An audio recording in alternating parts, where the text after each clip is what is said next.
Europe, and East Asia are three of the places we're headed today on CNN Student News. I'm Carl Azuz, glad to have you along. First up, the president of Afghanistan, Ashraf Ghani, traveled to the U.S. Capitol yesterday. He spent part of his day with President Obama, a big focus of their meeting, U.S. troops in Afghanistan. There are currently just under 10,000 American forces in Afghanistan. The Obama administration had planned to reduce that number to 5,500 by the end of this year. But Afghan President Ghani believes that could cause problems for his country's troops. With support and training from U.S. forces, the Afghan military is fighting the Taliban, Afghanistan's former rulers, as well as the al-Qaeda terrorist group. So he wants U.S. troops to stay longer in Afghanistan. After their meeting yesterday, President Obama announced that there would be no reduction this year in the number of U.S. troops serving in Afghanistan. Less than a week from now is a deadline for the U.S. and some other Western countries to reach a deal with Iran over its controversial nuclear program.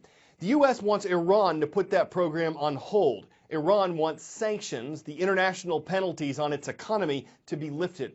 Israel, a U.S. ally whom Iran has threatened in the past, has warned the Obama administration not to agree to a deal with Iran. Did Israel spy to get info on the deal? There are two parts to this story, two main allegations. The first is that the Israeli government spied on the negotiations with Iran. The second is that the government then used the information they gleaned from inside those negotiations and used it to influence Congress. The Israeli government, the administration here from Benjamin Netanyahu, denies the first of those allegations, that Israel ever spied on the negotiations to begin with. They issued a very strongly worded statement. That statement reads, "These allegations are utterly false. The State of Israel does not conduct espionage against the United States or Israel's other allies. The false allegations are clearly intended to undermine the strong ties between the United States and Israel and the security and intelligence relationship we share." At the same time, we know that Benjamin Netanyahu has used words "from our understanding of the negotiations." So it's clear that they believe they have inside information on what's happening inside these deals, although they're being now vague about how they got that information. And what we've seen here over the past few weeks is a shift in strategy from Benjamin Netanyahu. At first, he was trying to use the information to affect and influence the White House, to try to get them to either stop or block the negotiations. Now we've seen Netanyahu shift his focus to Congress, to try to influence the Republicans, his strongest ties in Congress, especially House Speaker John Boehner. So the question is, what is the biggest story that will come out of this? What are the real effects of these allegations? And that's where we'll see the effects on the negotiations, or rather the relations between President Obama and Benjamin Netanyahu. They're already strained. They're already troubled. We've heard over the last few weeks that they're at an all-time low, and yet with these new allegations, this new back and forth we're now seeing, those relations are getting even worse. French President François Hollande says it's unlikely that anyone survived a commercial plane crash Tuesday in the French Alps. Germanwings is the budget carrier of Lufthansa. One of its flights with 150 people on board was traveling from Barcelona, Spain to Dusseldorf, Germany. Officials say its crew did not issue a distress call. Air traffic controllers did after they lost radio contact with the plane yesterday morning. The crash happened in a remote part of southeastern France. It's hard to access because of mountainous terrain and bad weather. Wreckage stretches for hundreds of feet. Officials were able to recover one of the plane's flight data recorders, which could give some answers about what happened. There's one place we look for roll call requests. It's our transcript page at cnnstudentnews.com. From yesterday's transcript, Fort Cobb Broxton Middle School is on the roll. The Mustangs are charging through Fort Cobb, Oklahoma. From South Dakota, we've got the Patriots watching today. Thanks to everyone at Hitchcock Tulare Middle School in Tulare. And in Hong Kong, hello to everyone watching at Independent Schools Foundation. Great to have you along this Wednesday. Staying in Hong Kong for our next story, more than 7 million people live there. Officially, it's a special administrative region of China and has one of the highest population densities on the planet. What helps keep it all organized and moving? Step aboard the MTR, the Mass Transit Railway. 9 lines around the city, a light rail system, an airport express line. The MTR moves almost 3.5 million people per weekday.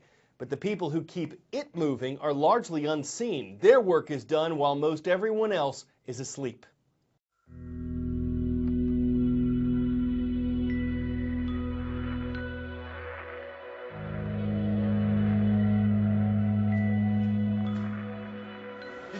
wonder how they keep the subway trains moving.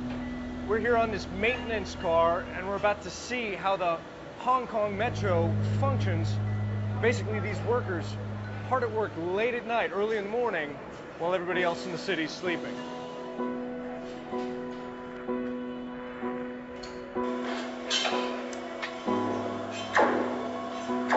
This crew is now cutting away a 60-meter-long stretch of the subway rail because it's worn away over the last 20 years about 15 millimeters.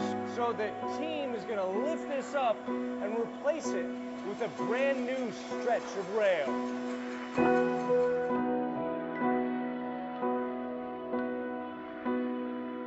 They can replace one of these 60-meter-long stretches of rail in just about 2.5 hours.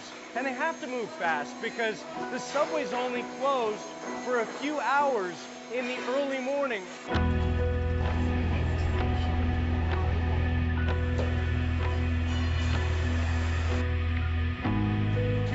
The fascinating final step in the process. They have just forged a link between the old rail and the new to ensure that they fit snugly together and that the subway trains can glide smoothly down the tracks. And as they wrap up their work here, rush hour is rapidly approaching, and soon hundreds of thousands of people will be teeming through this subway station, beginning their own working day.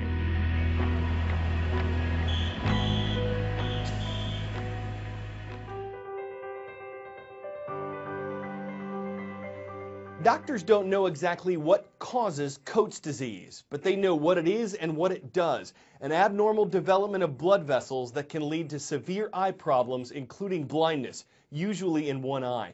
The Half Helen Foundation, named for Helen Keller and established by a CNN hero, is helping children keep their eyes and ears healthy.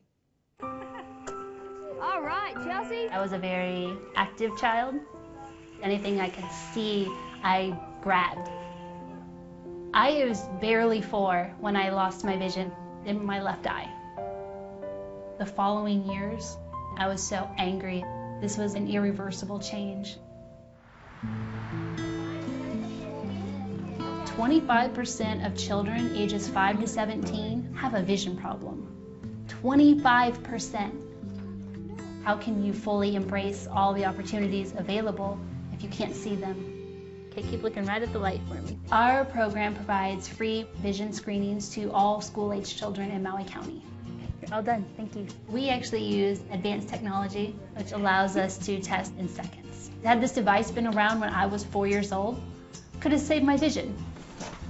After the screening, we deliver referral reports to the school health aide. And for low-income families, we provide access to an eye care professional and financial assistance to cover the cost of corrective wear. The castle was sparkling clean. My daughter loves books. We never thought something was wrong. So when I got the letter, we were caught off guard. Hi. Riley reminded me a lot of myself. We both turned out to have pretty severe conditions. Riley's only 4 years old. And because they caught it early, we can help her. Just seeing her, even today with glasses, knowing that her vision is going to be completely fine because we caught it, that's what we do.